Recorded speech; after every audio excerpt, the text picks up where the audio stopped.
Omelette போட்ட முட்டையோட தோல்களை தூக்கி போடாமல் வாஷ் பண்ணி எடுத்து வச்சுருக்கேன்.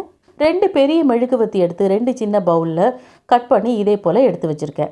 இதை கொதிக்கிற தண்ணி மேலே வச்சு நல்லா மெல்ட்டிங் பண்ண போகிறேன். கேண்டில்ஸ் எல்லாம் மெல்ட்டிங் ஆனதும் அதில் இருக்கிற திரியை ஒரு ஸ்பூனை வச்சு தூக்கி போட்டுடலாம். மெல்ட்டிங் ஆனதும் 2 பவுல்லையும் 2 கலர் ஆட் பண்ணி முட்டையோட தோலுக்குள்ள ஒரு திரியை வச்சு இதை ஊற்றிக்கலாம். அந்த திரி முதல்ல நிற்காது, கொஞ்சம் மெழுகு கெட்டியான உடனே நம்ம சென்டர் பண்ணிடலாம். இப்போ அரை மணி நேரம் கழித்து பார்க்கலாம். பாருங்கள், நல்லாவே கெட்டியாக இருக்குது. இப்போ இந்த முட்டையோட தோல்களை நம்ம ரிமூவ் பண்ணிடலாம். இந்த மெழுகில் நீங்கள் கலர் ஆட் பண்ணும்போது கொஞ்சம் டார்க்கான கலராக நீங்கள் ஆட் பண்ணிக்கோங்க.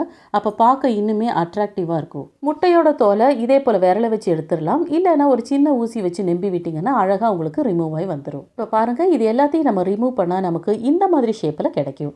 பாருங்கள் எவ்வளோ அழகாக இருக்குதுன்னு. இப்போ நம்ம திரியை ஏற்றிடலாம். நம்மோட எக்ஷெல் கேண்டில் சூப்பராக ரெடி ஆயிடுச்சு. இதில் நீங்கள் திரியை ஏற்றி தரையில் வச்சு நீங்கள் ஆட்டி விட்டீங்கன்னா தஞ்சாவூர் பொம்மையாட்ட சூப்பராகவே டான்ஸ் ஆடும். தேங்க்யூ.